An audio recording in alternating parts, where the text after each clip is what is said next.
Welcome to iNN's headline news and beyond for 2000 April 10th 2012. Um, we're back. We have more changes in store because as the news world moves forward, as we get a better understanding, we always have to retool and present new things as they are. So let's let you know that we're coming to you raw and unedited. You will see this broadcast change and evolve over a period of time. We'll try out new stuff. We're not going to edit out the mistakes. You can see the mistakes for what they are.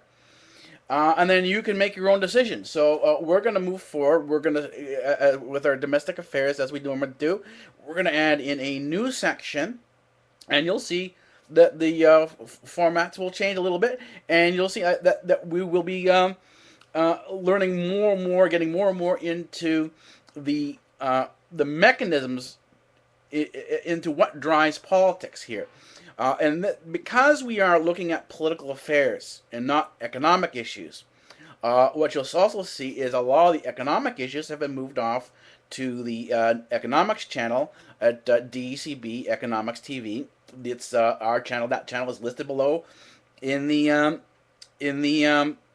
description bar, and it's on the front page. If you go to the front page of our channel here, iNN, you will see, if you go down to the featured channels, you will see DCB Economic TV. And that's where all your economic news is going to go. For those of you who are into anti-poverty or whatever, anything that has to do with poverty or wealth, that's all economics, and that's now all on the Economics News channel.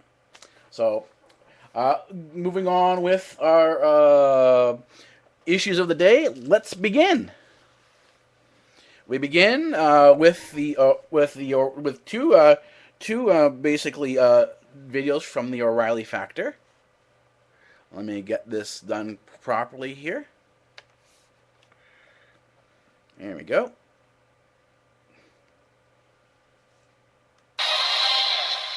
Hi, I'm Bill O'Reilly. Thanks for watching us tonight. The battle for America begins, and that is the subject of this evening's Talking Points memo. After last night's vote, there's no doubt it will be Mitt Romney running against President Obama next November. And the president is already defining his opponent as a guy who cares only about the rich, and if elected would harm everyday Americans. Strategy's not new because the Republican Party wants to cut government spending. Some people will be adversely affected. Thus, Mr. Obama will say, if you don't want to pay for a woman's birth control, you're anti-woman. If you don't want to spend more money on education, you don't care about the kids. And if you call for Medicare reform, you want to hurt the elderly, etc. That's the game. President Obama and the Democrats are the party of compassion. Mitt Romney and the Republicans are the bad people who just don't care. Except about the rich, of course. They want them to get even richer at everybody else's expense. Now, Democrats and liberal Americans will buy that, and conservative Americans and Republicans will not. But it is those in the middle, the independents, who will decide the election. President Obama has one huge advantage in courting them, the media. And now I'm going to show you something truly amazing. The Associated Press is the most widely distributed news service in the country. The chairman of the board at the AP is a man named Dean Singleton. He's a big shot. And the other day he was speaking to the American Society of Newspaper Editors, big shots all. Singleton's also the chairman of the Media News Group, which owns dozens of newspapers like the Denver Post, the Salt Lake Tribune, and the San Jose Mercury News. So here's how Dean Singleton introduced President Obama to the journalists. As president, he inherited the headwinds of the worst economic recession since the Great Depression. He pushed through Congress the biggest economic recovery plan in history and led a government reorganization of two of the big three auto manufacturers to save them from oblivion. He pursued domestic and foreign policy agendas that were controversial to many, highlighted by his signature into law of the most comprehensive healthcare legislation in history. I'm surprised Singleton wasn't wearing an Obama button. I mean, come on. The president well understands most of the media will back him and portray Mitt Romney as a mean rich guy. But it will go beyond that, as MSNBC demonstrated last night. Mormonism was created by a guy in upstate New York in 1830 when he got caught having sex with the maid and explained to his wife that God told him to do it?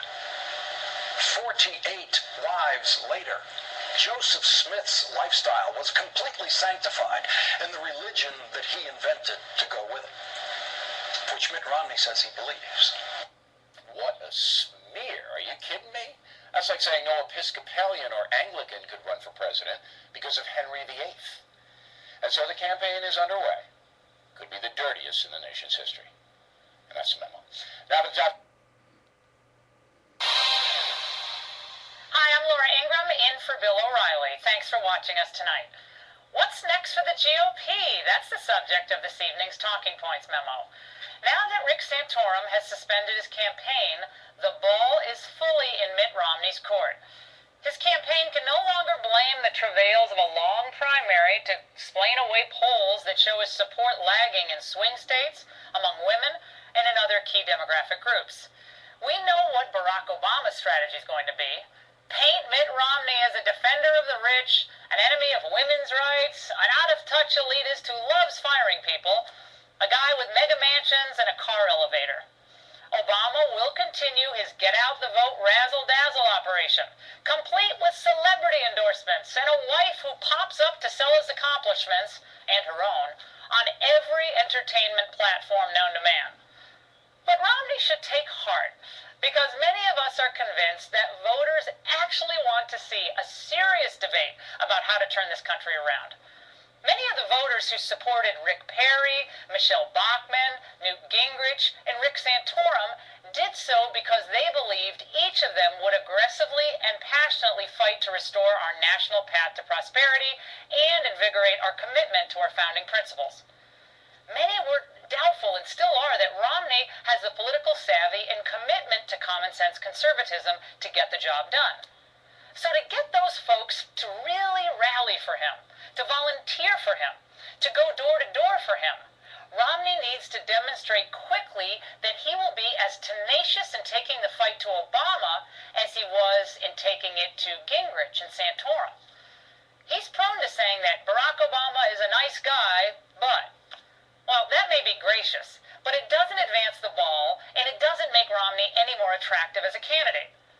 Plus, think about it. What's happened to our country in recent years, and especially under Obama, isn't nice at all. Chronic under and unemployment, stagnant wages, rising prices for food and gasoline, record debt levels and deficit spending. So as the president does the divide and demonize dance during this election, Governor Romney should emerge as the adult in the room, offering a mature, fact-based plan to restore the American dream to all people regardless of race or gender. The games Barack Obama has played with our money have brought us to a dangerously close position of no return. Game on. So this is the O'Reilly Factor's position. This is Fox's position on what's going on in the race. Apparently, as you know, Rick Santorum has dropped out of the race now. There has been no decision on what's going to happen with the delegates, but the assumption is everything is going to go to Romney. And so the political machine swings into gets into full gear, and here is the RNC ad. That's why I'm in this race, to offer change that we can believe in. Well, we were lied to when Obama came through. Gave us a lot of hope and supposedly a lot of change. Well, I've got change in my pocket, but the hope is gone.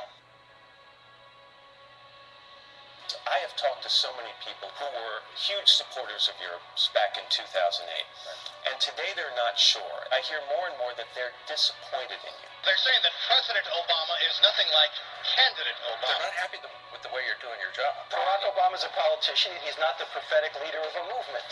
Keeping promising, to us, like whatever is going to change, I don't see it yet. If you're willing to work even harder in this election, I promise you change will come. President Obama's campaign staff is already planning how to go negative on the Republican candidate. It's fear this time. 2012, it's fear of the alternative. The Obama campaign said they wanted to, quote, kill Mitt Romney, that you're going to trash him. Because if you don't have any fresh ideas, and you use stale tactics to scare voters. This Republican path to poverty passes like a tornado through America's nursing homes. If you don't have a record to run on, then you paint your opponent as someone people should run from. Disguised as deficit reduction plans, it is really an attempt to impose a radical vision on our country. You make a big election about small things. They must have been founding members of the Flat Earth Society. The Republican National Committee is responsible for the content of this advertising. So you may be seeing these ads around, hearing all the talk now about the path to the White House now, the path to 2012 election is now admittedly fully underway, even though the Republican National, the convention, the delegate count isn't over yet. Santorum has not decided what he wants to do with these votes of his, but things are nonetheless moving forward.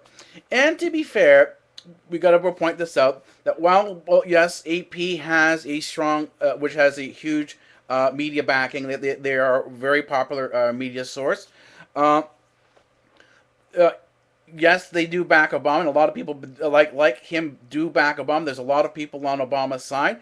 But to be fair on this, you also have to point out Rupert Murdoch, who is the owner of Fox, and also has a massive media outlet. He supports the Republicans. So you have a back and forth here where both sides have issues of their own, and both sides have points of their own. The question is how are we going to go sort of work through this and figure out which is the best direction and which isn't the best direction. And in many cases, the decision on voting doesn't come down to who you like. It comes down to a question of who you can live with the best. And for me, if you're an independent and you're a person who wants to live free and clear of the government, and do what you want to do, whether it's help other people or whatever, however you want to do things, the clear choice is less government, and that means Mitt Romney. Now, that doesn't mean that I like Mitt Romney. It doesn't mean I like Republicans in terms as say, oh yeah, Republicans are my party, because I have no party. It's for me, for the way I live my life, what's the best path forward, and the best path forward for me, because the Republicans say they're going to step out of our lives. We're not going to have as much government in our lives with the Republicans, and I intend to hold them to this if Romney gets elected. But Obama comes around and says, no, we're going to have more government in your life, and to me this sounds like a problem.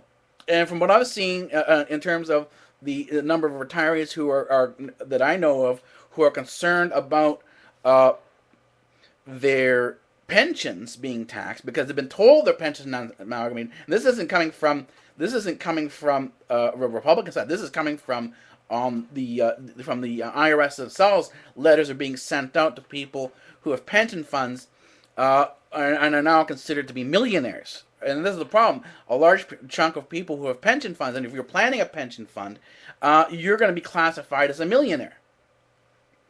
And so they are now going after pensioners. And a lot of pensioners, whether they're in the United States or not in the United States, are seriously weighing their options as what they're going to do, because they have to now sit down and plan for a tax environment they never thought they'd have to encounter. So, this is it. Your choice here is not necessarily one of who you like or don't like, but a question of who you can live with the best. So this is where we're going to move forward with this. We're going to look forward and look at a lot of the different biases, the different issues that are going on. And the way we're going to do this as we move forward, we're going to go to the Martin Zimmerman case, the shooting of Trayvon Martin, and we'll see how these things, because this is now working out to be a very hot political issue, and so we're going to take a look at this. We'll see what they have to say on this issue. And I've got two more videos on here. One is the first one is from Anderson Cooper's 360, and the follow-up is from Aaron Burnett's Out Front. Both are from CNN. Mark Garagos, as a defense attorney, what was your reaction to this very public withdrawal? Oh my God. I'm sitting here, Anderson, and this is just a train wreck of proportions. I don't even know where to begin. Explain. Well, first of all, I don't understand the people invoking their ethical obligations and then going out and blasting the client, which is what they just did. This may be the height of chutzpah for criminal defense lawyers to say, we haven't talked to our clients for 2 days, so therefore we're withdrawing. By the way, there's no court case filed, so there's nothing to withdraw from, number one. Number two, who are you to be diagnosing your client's mental state when you say you haven't talked to him? This is completely inexplicable, and I thought I was watching a Saturday Night Live skit. Is it unusual to you, Mark, that they were never officially retained by Mr. Zimmerman? I mean, every time I've hired attorneys, I've gotten a document pretty quickly to sign saying, or even a real estate agent, a document pretty quickly to sign saying, I am retaining you. Well, here in California, you got Jose on the line. You can ask Jose. Here in California, if it's a retention for over $1,000, the state bar rule is it must be in writing, signed by the client. To be out there doing the media tour and bouncing from place to place, and I'm telling you, my tongue is bleeding because I was biting my tongue as I was watching this because I don't like to second guess other lawyers who are in the eye of the storm. But this, frankly, is one of the most outrageous things I've ever witnessed. I mean, this is really beyond the pale for two lawyers to go out there and say we haven't contacted him in 2 days and we felt it was our ethical responsibility to go on the air right now and start blasting him and saying it may be a potential defense that the guy's got a mental problem, and when we're trying to say that he was in reasonable fear for his life when he had shot somebody. This is just the height of absurdity. I don't even know where to begin on this, Anderson. It's ridiculous. Jose Baez, what do you make of this? Well, Anderson, first, you can't have Mark on before me because he just stole every single word I was about to say. I think, I too thought I was watching a Saturday Night Live skit. I think it's unbelievable that you would get on television and talk about your client's mental state. Now, this is what you have here. You have, as an attorney, you have an ethical obligation not only to not attorney-client communications, but attorney-client confidences. Things you learn in the process of representing a client are considered confidential. So any conversations they had or non-conversations they had with George Zimmerman are completely protected. And the holder of this privilege is George Zimmerman, not the attorneys. Unfortunately, I've seen in Central Florida this type of a resignation from a public resignation from another attorney who I'd rather not name, and I too think it's reprehensible, unbelievable. Sonny, Jose, what do they have in the water down there in Florida? I don't understand what they're doing. This is just absolutely the worst thing I think I can remember seeing any lawyers do in regards to their client. I thought that some of the previous interviews were train wrecks. Those things were toy cars compared to what this is. Well, actually, Jose, let me just ask you about the Florida law. How quickly are you supposed to sign a document retaining counsel? Now, a retainer agreement is not required. Okay. Unlike in other states, it is strongly suggested, and certainly it is something that any competent lawyer would do, would be immediately get a retainer agreement, especially if you're putting your face, your name in front of a television camera, saying that you represent someone that you haven't even met. I think that's incredibly reckless. Sonny Hostin, you're a former prosecutor. What's your take on it? Well, Anderson, for once, Mark Garagos and I agree, right? And I agree with Jose Baez as well. I've never seen anything like this. And so, Mark, you have me on this one. But I think as a prosecutor, you come, you're looking at a case, and now I'm worried. I'm worried if I am inclined to bring charges. Is George Zimmerman a flight risk? Can I get to him? If I have to issue an arrest warrant, now maybe my investigation is going a little more quickly. Maybe now I'm going to bring charges a little more quickly. And so this really harms George Zimmerman in the eyes of a prosecutor looking at this case and deciding whether or not to charge.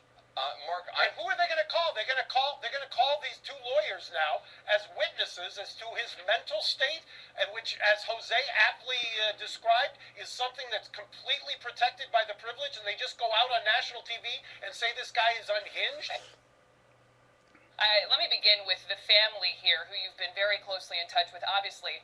Were they watching today's news conference, news conference given on behalf of George Zimmerman's attorneys? What was their reaction? Yes, ma'am. As the lead attorney for the parents of Trayvon Martin and with our other lawyers, we all watched the press conference. And as I told Roland earlier, it was just surprising to us. And after the press conference, his parents turned to me and said, they don't know where this guy is at. And that is the issue. They don't know where the killer of Trayvon Martin is at. He is unaccounted for, and they are really concerned about that because they do worry about him being a flight risk. They worry about if he's ever going to be brought to justice for killing their son. You know, we hear from Sanford Police, they say they do know where George Zimmerman is, even though he's apparently not exactly in contact with anyone else. Do they buy that, and are they still fearful that despite the fact that police know where he is, he could still flee? Well, with this sporadic conduct on behalf of George Zimmerman, we think he's a flight risk. We found out today he's not in the state of Florida. The lawyers say they don't think he will leave the country, but again, they haven't met him.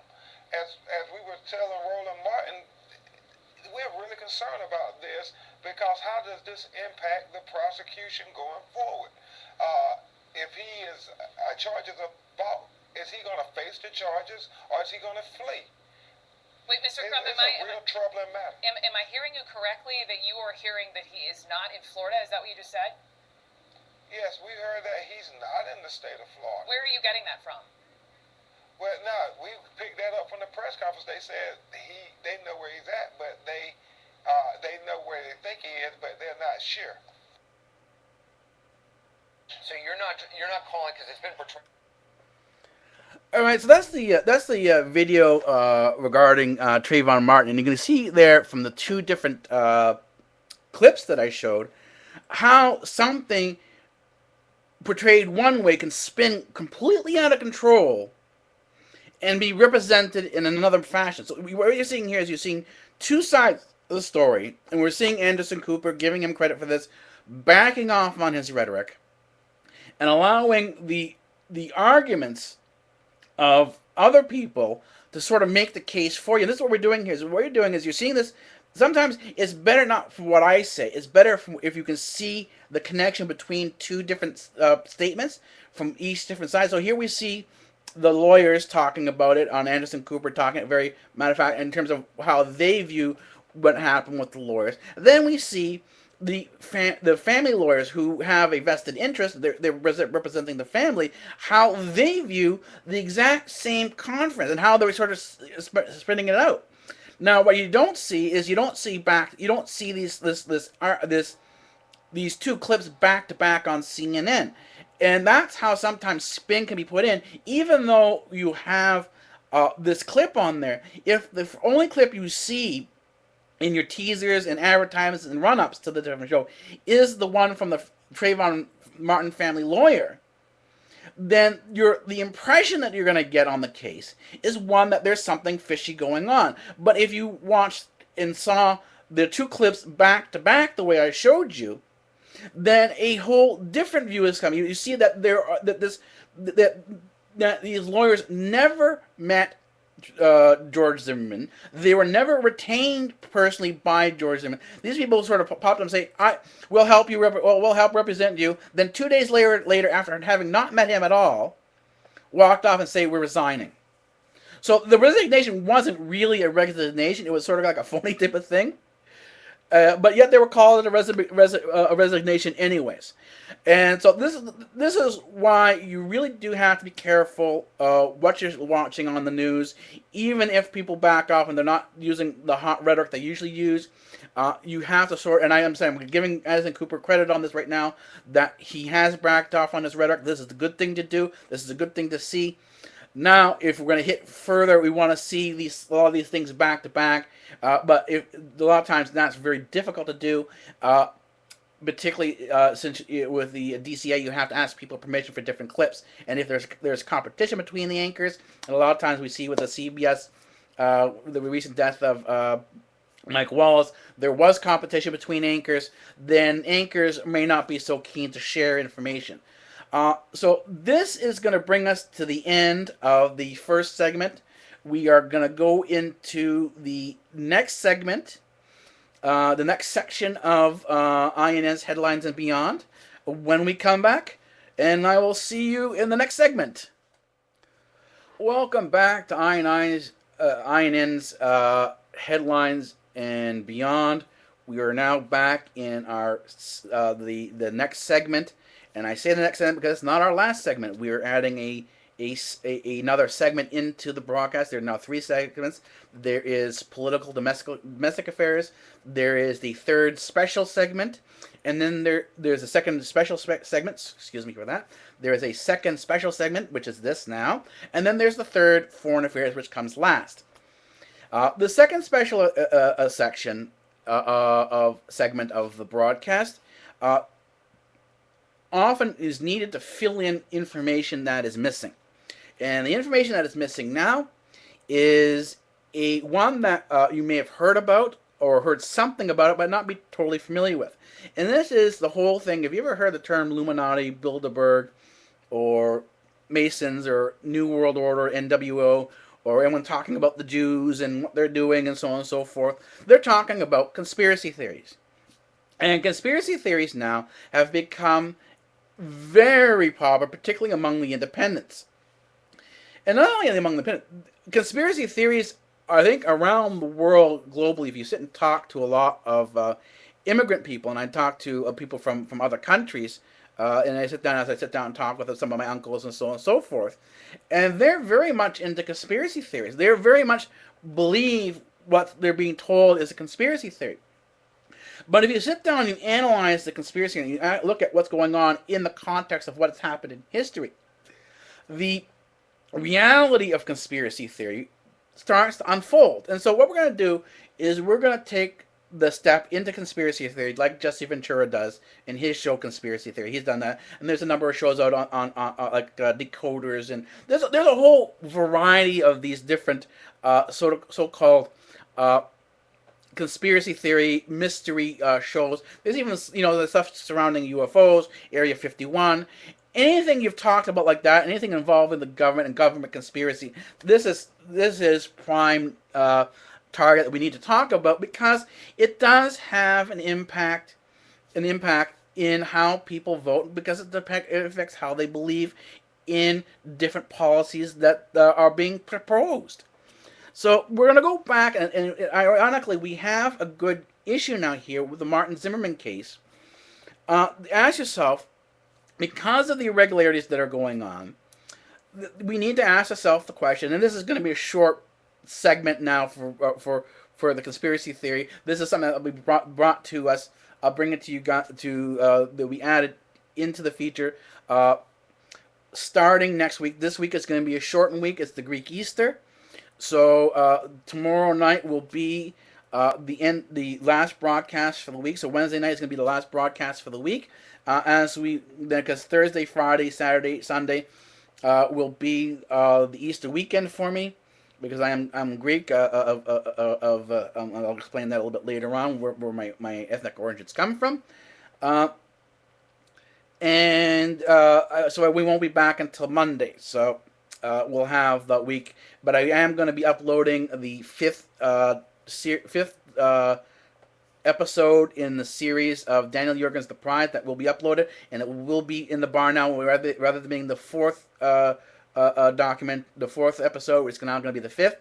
I urge you strongly to watch it, because it does involve a conspiracy theory. You can see where a lot of the history of this came from.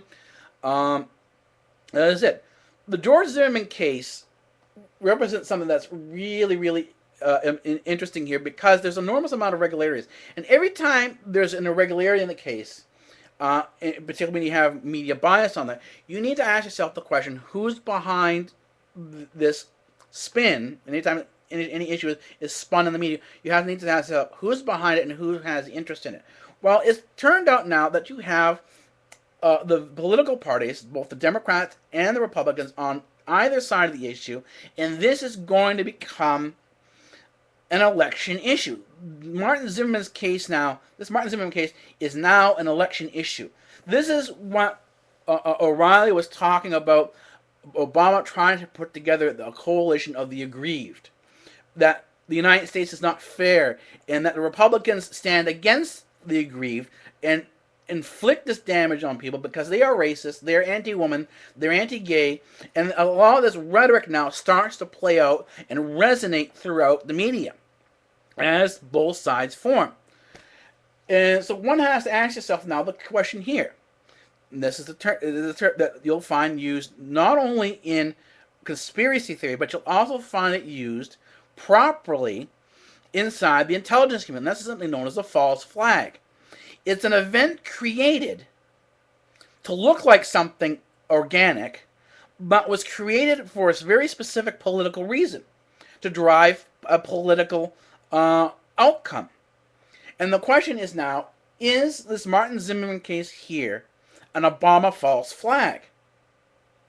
And this is where we need to ask ourselves, and we can't answer this, because we can't answer this, this is where the conspiracy begins. Now, a lot of conspiracy theorists will stand up and say, yes, this is the march towards the New World Order, because they're predicting that Obama will not give up his presidency easily, that he's going to start a race war, and that in this race war, that they're now building FEMA camps, where people are going to be held in these barricades, and that the United States under Obama is going to march into a socialist totalitarian society. In other words, Obama's not going to simply be social left anymore. He's going to make the move to communism, to full-out communism. Right now, Obama is socialist left. He's a leftist socialist, but he hasn't moved fully over to communism. They're viewing, a lot of the people who are in a number of these vlogs who support this whole concept of the New World Order, which is being proposed by the international socialists, believe that Obama is going to move the United States from its traditional point out so much further to the left that that the United States is going to become a communist state. It's not there yet. It's moving towards it. It's moving towards totalitarianism. It's moving towards a police state. This is what we have now with the TSA. But this whole police state thing with the TSA is supported not only by the Democrats, but supported by the Republicans as well. So you have support for a lot of these Orwellian, draconian laws on both sides of the aisle. So you can't attribute this to one group or another, but they're going to try and do this. And I think the question is here, is the Martin Zimmerman case, which is no longer a case anymore, it is a political issue, it's spun into a political issue, is this a false flag being planted by Obama? And I'll leave you this for this section of conspiracy, the middle section now, the interest section, and I will pick this up, and you can start following along and seeing whether or not this is a New World Order when we get into the third section, the final section of the news broadcast, and that is the foreign affairs section. I'll see you on the other side. Welcome back to iNN, Headlines and Beyond. This is the third section for April 10th, 2012. We are now in the foreign affairs section of the broadcast. And what I need to explain to you now is that I have two more clips to show you from CNN. These are from Anderson Cooper's 360 Keeping Them Honest and Beyond. The whole show is is supposed to be keeping them honest, but they have a specific section. So one is from the specific section, and the other one is an added clip. These are two clips. One is an older clip, and then the second one is a newer clip. And what I want you to do is pay attention to what is said on both of these clips, and then I'll disclose where my position stands on this, and then the sources that I found that stand against what you're going to see in the clips here. Now, as I said, the Republicans have a huge problem with their xenophobia. And they really don't understand the world at large. And I'll explain to you why after these clips. You were calling for basically U.S. planes just flying bombing runs. You're not calling for that. You're calling for other nations in the area as well. Absolutely, and it's unfortunate because I said foreign air power. Libya, they were able to do it with British and French and others, and UAE aircraft and others. We have the capacity, in my view, to stop Assad and this slaughter. Now it's reached the point where you have artillery and tanks against AK-47s. It's going to require foreign air power, and again, the United States not going alone, but the United States leading.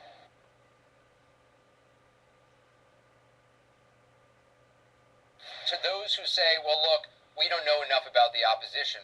There's fears of Al Qaeda involved. There's fears of extremists involved.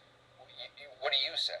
Look, we met with these people, and any of our colleagues in Congress who are troubled because we don't know who they are ought to come over here and meet with them as well. They're patriots. They're not extremists, and they all said to us, if the U.S. and the moderate Arab world doesn't get involved in helping them, then there will be an opening for Al Qaeda and the Islamist extremists.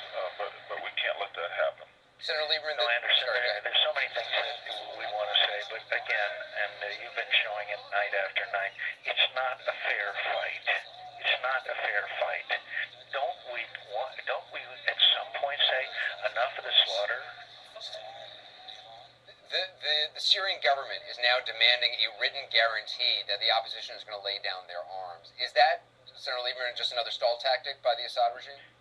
Yeah, I think it is another stall tactic by the Assad regime, and you got to take it in the context of all the broken promises and distractions and delays of Assad. And while he does that, he continues to murder his own people. So, Senator McCain, what are you hoping to see in terms of military involvement, in terms of military action? I mean, early on, you called for international airstrikes with some involvement from the U.S. The U.S. is now helping with communications equipment. Other states, Qatar, Saudi Arabia, are arming or giving funds to the opposition forces. What are you hoping to see? Well, first of all, the information we have is they haven't gotten anything yet. Second of all, I'm pleased we want to give them communications. The United States wants to give them communications equipment. Communications equipment doesn't do very well against helicopters, tanks, and artillery. And I understand the reluctance of the American people, but the job of leaders of the American people is to explain why we should do what we can to stop this. And I think that a sanctuary would be very important, a no-fly zone. The Prime Minister of Turkey alluded to it today. I think that the world is getting sick of this slaughter, and maybe, just maybe, we're starting some movement in the right direction. Senator Lieberman, there are a lot of Americans who say, look, and Senator McCain alluded to it, who say, look, another military involvement by the U.S. overseas. To them, you say what? Well, I say two things. The first is we've got a moral responsibility here. The whole world does. You can't just stand by and watch people being slaughtered. I mean, hopefully we've progressed some from that point of world history. The second is every day that we do nothing, it's not just the Syrian people that suffer. It's Assad that wins and Iran wins. And if we can help bring down Assad, it's a tremendous strategic victory for us against Iran. But I want to come back. Before you go on, Joe, could I just add one point to that? There would be no American boots on the ground, and this would be a multinational effort. Go ahead, Joe. I'm sorry. No, it's okay. I just want to focus on one thing. In my opinion, and this is exactly the answer we got from the Syrian National Council, the political leadership, and the Free Syrian Army leadership. They want weapons and munitions. They don't want us there. They just want us to give them the opportunity to defend themselves and their families. All right, so this is what we've heard now for a while. This is sort of the statements we've heard from Senator McCain. We've heard now that was Senator McCain and Joe Lieberman. They've kind of teamed up. There's a sort of a goings on between the two of them here, and this is where I need to make a disclosure here as to where I sit on this issue. And you hear them talking about how nice these people are, who they met, and how wonderful that they're not at all terrorists. But here's the problem. Uh, um, there are two forms of Greeks, two types of Greek. There's a European Greek, and then there is a southeastern Greek who is they're primarily you call them Syrian Greeks or Turkish Greeks. They're Greeks who, because of Alexander the Great's expansion all the way to India, left Greek communities all over the world from North Africa to India.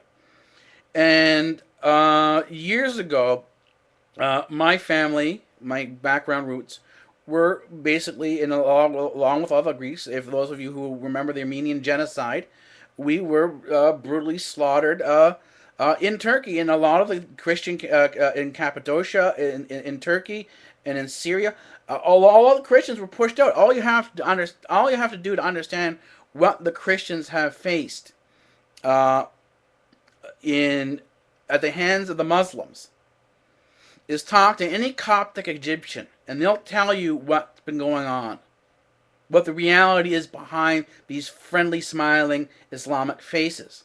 And the thing is, the United States and its xenophobia with its white history has no concept of what's actually going on behind this. And I'm of Greek Syrian descent. And I know what they've done to the Christians. I know what they've done to my people. The Muslims have done to my people. I know who these rebels are. And it's not. And with my IT background, I was able to find Syrian television that is not from Bashar, Bashir, that is not part of the Assad regime's. I know Syrian state TV. I've got access to it, even though it's been banned in the United States, and you're not actually able to see what's going, what the full reports are. A lot of this stuff has been banned in the United States. I even found that the reporter who said that it was shot, what they're not telling you in the news is who the reporter was.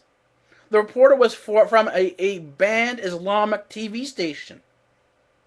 That's who the reporter was. And the thing is, you can't see this in the United States because the IP has been blocked. It's not been blocked by Syria. It's been blocked by the United States and the Justice Department.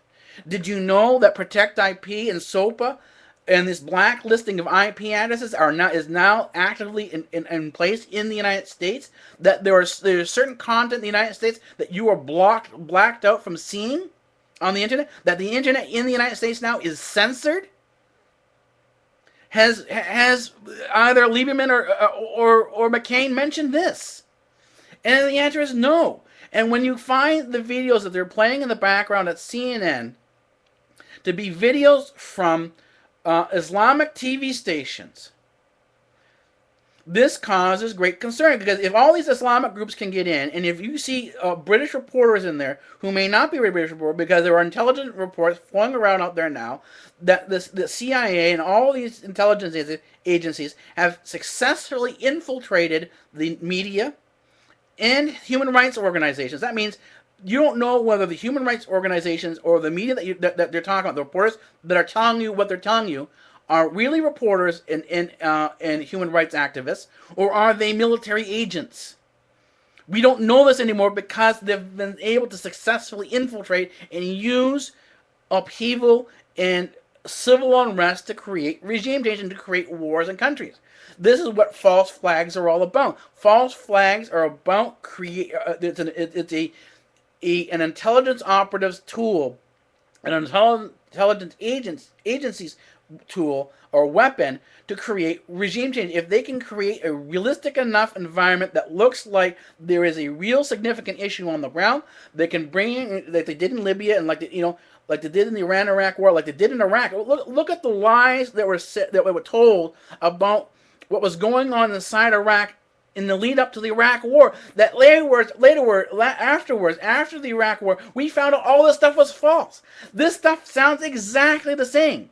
And when you find all the videos about all the claims about the atrocities going on inside of Syria, on Syrian TV, the Islamic Syrian TV, which is supposedly banned, supposedly off the air, perfectly operating inside of Syria, they're getting their video clips out. They're getting their news out.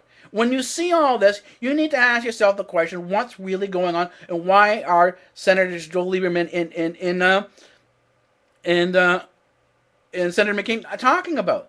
Well, what they're talking about is they're talking about, if you hear them at the end, they're talking about attacking Syria. And you heard Joe Lieberman say, well, this would be a blow against Iran in its nuclear weapon. This has nothing to do about this. This whole thing they're talking about, humanitarian, the moral imperative, that's a lie. It's bullshit. Their main goal is to knock out Syrian air defenses, their air capacity, so that Iran has the opportunity by June to go in, fly through Syrian airspace, attack Iran, and then come back. This is a setup. This is a military operation. This is a strategic maneuver to attack Iran. It has nothing to do with Syria. It has nothing to do with the Syrian people. It has nothing to do with humanitarianism. This is about war and military strategy. And the thing is, none of this stuff is actually getting to the United States. Where do you go find this? You could have found it on Islamic TV channels, but you can't do that because they're all banned in the United States. So where do you go to find this stuff? You go to Israeli newspapers. You go to the Israeli media, and you can find the information there, and that's what I talked about last night. Even though they hadn't brought this out, the Israeli media had already been talking about it. They had already talked about the June deadline for the attack on Iran by Israel. They've already talked about, as I said, reporting on the Israeli situation there. They say, Israeli officials say it remains unclear how far Washington will go to help bring about Assad's downfall. They say Syria might become a failed state if unrest continues, with Hezbollah and Iran on one side and Al-Qaeda inspired Sunnis and other on the other side consolidated from. This is from the Israeli media. We just heard Joe Lieberman and Senator John McCain saying that these people aren't Al-Qaeda. And yet in the Israeli media, this is exactly what they're saying. And in the comments, we saw this again in the comments, right? Here are the comments, and I'll read the comments to you again, right? We'll never be able to bring back the Iran-Iraq war, but this is the next best thing. A comment from an Israeli person inside Israel about this whole situation. So you don't understand this whole Syrian conflict that's going on in Syria now. The concern has to do with Iran. The focus is on Iran, right? Both sides are clearly at fault here as they fail to place the nation's interests above the prime. That basically means the individual people. The government is too selfish, and the opposition is possibly riddled with outside government and non-governmental involvement. They're talking about the CIA. They're talking about MI6 from the UK. They're talking about French mercenaries and the French military involvement, and this can be easily pointed back to the gunman in Toulouse and its particular issue, and that may even be a false flag event because no one knows exactly what's going on with that thing. That whole thing stunk. This whole Toulouse government thing stunk from day one. There is still something that's not right about this. Then as it continues on, it says the comment continues on, this horrible conflict that will only resolve if the government and the opposition representatives engage in direct negotiation and cough up a compromise. I don't see this happening, unfortunately, as both sides are adamant in their positions. And here's the final statement. The only beneficiary in this conflict is undoubtedly Israel. And again, they're referring back to the Iran-Iraq war, and they're referencing to Israel's policy of destabilizing the region around them so that they can look like the best democracy in the region, and they don't have to then, they can turn around and say, oh, well, the Palestinian issue is not a paramount issue. Look at all of the problems going around the Middle East. Leave us alone leave us alone and allow us to eliminate the Palestinians. That's where the argument's coming in from. And there are peace activists, Israeli peace activists, who will agree with this and have said these very same statements. And as I said, here's the next one. Amazing how Israel and the United States have mastered the art of manipulating and warping events N-words, right? The same terrorists that are carrying out orders of Saudi Arabia under the supreme command of the United States are the same terrorists Americans are supposedly hunting down in Iraq and Afghanistan. What a charade! Again, this whole lie that's being played out now on CNN in front of American media is being called out by the Israeli public. It is not being seen in American media. This is something that's not seen. This is something they will not approach. They will never bring this stuff in. Why? Because both the Republicans and the Democrats are beholden to one particular group, and that's called AIPAC. That's the American Israeli Political Action Committee. This is a political group, like all the other PACs and super PACs, who are specifically geared to changing and pushing policy in the United States because they know American policy and politics affects the entire world, both domestically and foreign. So let's go on to the next comment here. The U.S. kills them in Yemen, hails them in Libya, arms them in Syria, and most likely trains them in Langley. In other words, they're connecting Al-Qaeda and the jihadist terrorists back to the CIA and CIA operations. Again, talking about false flag operations. False flag operations emerge as a intelligence black ops tactic in order to create conflict, in order to do what they need to do, in order to move forward with their covert military agendas. And the thing is, covert wars, as deplorable as they are the short-term mechanisms that prevent a larger global hot war. World War II was a hot war.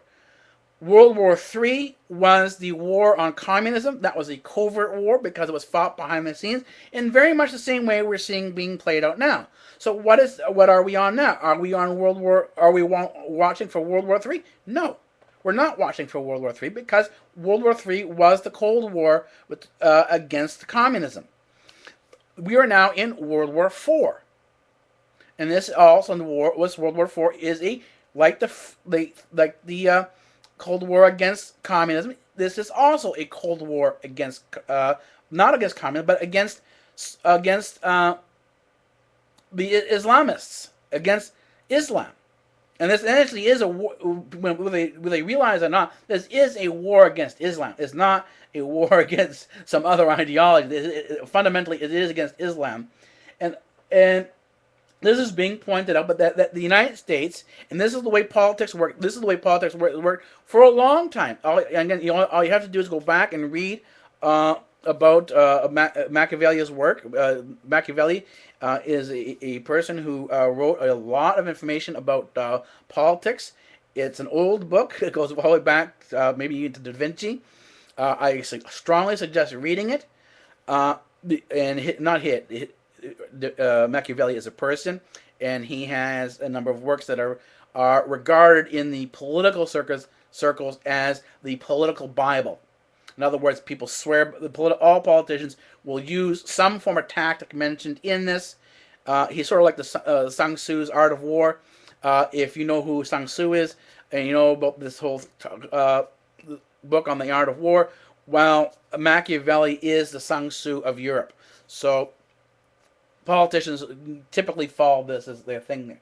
So then they go on, this goes on, and it says, the last comment here, Al-Qaeda, my ass, whatever really happens in Syria will be the U.S. and Israel false flag operation disguised as Al-Qaeda. In other words, while this was out a day ahead, and I mentioned this in the broadcast last night, a day ahead of what was said today on the news. So these are Israeli people calling out Bibi and his friends at AIPAC for the lies that they're spinning in the United States. And the thing is, if you're thinking this is the New World Order, if you're thinking that this is a Jewish conspiracy theory, guess again. Because the people of Bibi and AIPAC, who are Jews, who are Israelis, do not represent the opinions that you can find in the streets of the Israeli media. And here's the kicker. The Israeli media is more open, in terms of the number of choices you have and what you can read from, than the American media is. The American media is, because of influences like AIPAC and these various different political groups, and it's not restricted to AIPAC, there's a whole bunch of other groups in there as well. AIPAC is simply an example of this. American media has become bound to their beholdings, and most of the news that you see on the air is now political spin, it's propaganda, it is not real. You always have to pick up and look behind the scenes and ask yourself the question, why are they saying what they're saying? What is the purpose behind this? Because there is always some other purpose than what you're being told. And to understand this, and I said understand the history of what Muslims have done in the world and what they are doing in the world, all you need to do is look around the world. Look at Pakistan. Look at Afghanistan. Look at the bombings. And people say, well, how can these Syrians be doing these horrible things to their own Syrian people? Well, look at the Taliban. What have the Taliban? What have they done to women? Look what they've done to the Islamists have done to women in Pakistan. Look at what they've done in Saudi Arabia. Just today, a report comes out. For 30 years, Muslims, the Islamists, have been fighting for a separate state inside the Philippines. They've been creating all these bombings that are going on in the Philippines. This has been going on now for 30 years. The Islamists have been fighting for separation. This is exactly what we're seeing going on in Syria. When we look at Libya, the exact same thing. Who won in Libya? The Islamists won. The Islamists, to the point, not only did the Islamists win, the head of the Tripoli Military Council in Libya, the new one, is a former terrorist that the United Kingdom had in jail, on trial, and then let go. So this guy now pops up in Libya as an Islamist, as a jihadist, on the ruling military tribunal. This spooked Egypt to the point where it is now, and this is a late news flash that came in earlier today, that Egypt has removed the elected assembly council, which was dominated by the Islamist party, but dominated by the jihadists, and is now returning to military rule. And once again, you only have to look at the issues in Sudan. Again, one group is Muslim and the other one is Christian. You can see the Islamist work in Yemen and the destabilization that occurred afterwards. We go back into the Iran-Iraq war. We can see the destabilization that occurred there. This was, and if you remember Iran-Contra, you know that Israel and the United States were playing both sides. They were funding weapons in the war on both sides. They weren't on one side; they were on both sides of the issue. And the goal was to keep the war going, so that, and this is where the jihadists are so, what I call pardon the phrase, they're so full of shit because they're doing exactly what Israel wants them to do. If the jihadists weren't doing this, if you didn't have these wars between the different jihadist groups, Israel wouldn't be able to get away with what it's doing today. The whole existence and the ability of the Israeli state to do its expansion, the way it's doing its expansion, the way it sees the Golan Heights, the way the people of the Middle East were treated during Nasser, during the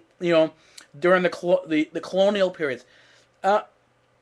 This is basically because while the West and the white people, these are particularly the Europeans and the European thought, didn't understand the East and the non-white people didn't understand the West. They didn't understand the mechanisms, and they thought if they acted friendly, if they smiled enough and bowed enough to the white people, that they would eventually succeed. And this is not happening. They're continuously being turned against each other, and this is the exact same policy that's going on in Africa. If you wonder why Africa has never been resolved, it's simple, because Europe is on both sides of the aisle funding these wars. And again, this is not exclusive to either the Democrats or the Republicans. This is on both sides. And this is where it comes into the question now: who do you then elect?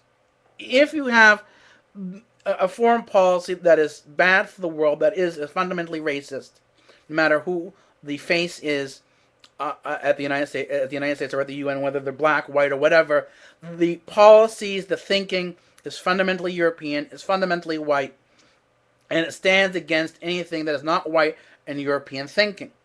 And this is done all with this was the point of overthrowing the Liberian government that in favor of a Western-backed government. This is what happened in Vietnam with the French. The French did the exact same thing that they did in Liberia.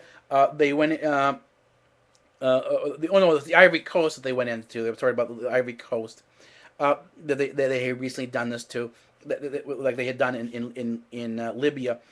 But they did this was the beginning of Vietnam. Vietnam started in the exact same manner. Our involvement in Vietnam that ended up with the capture of John McCain as a POW started because we didn't stand up for independence. We didn't stand up for freedom of non-white people. Instead, we chose to back the colonial ambitions of France. And if Cuba ended up the exact same way. We wanted Cuba as a colony, and so we ended up with the Cuban Revolution. If we didn't do this, if we didn't behave in this dictatorial, imperial manner, a large chunk of the issues that we're facing today wouldn't exist. Now, there might be other issues, but the thing is the one issue is now these issues really wouldn't exist the way they exist. And the thing is, these issues are no longer issues of American freedom. Most American soldiers aren't there fighting for the flag. They're fighting for other interests that are not fully and fundamentally American. And this is why, Obama has no problem bringing the troops home, even though the people in Afghanistan and Iraq, they're going to get slaughtered. They've already started back again, bringing some of the laws back against the child that allows men to marry children at an early age, marry girls at a very early age, from like age of 5. These laws are starting to creep back into Afghanistan. The Taliban is starting to creep back into Afghanistan. So the Americans, and all that American blood that's been spilled, including in Vietnam, for nothing. I'm sorry to say this, but, the way these soldiers have been treated and the lies they've been told speak volumes on how these people, these leaders, these socialists, and so on and so forth, really think about the soldiers' lives and the choices they make in terms of fighting for freedom. This says a lot about who these people are. And if Romney, who says he's for the people, who says he's for small government, and allows private involvement, we need to, if this is his stance, we need to hold him to this. We need to hold him to the Constitution, all the Constitution, not just bits and parts that we like. We have to hold him to all the Constitution. If we don't do this, in this election, this will be our failing, our mistake, and our loss, and our fault. So I'll leave you with this. Have a good evening. I will see you tomorrow night for probably a short broadcast. I don't know if anything more will be going on, but anyways, I'll see you tomorrow night. Free speech rules here at Democratic Earth.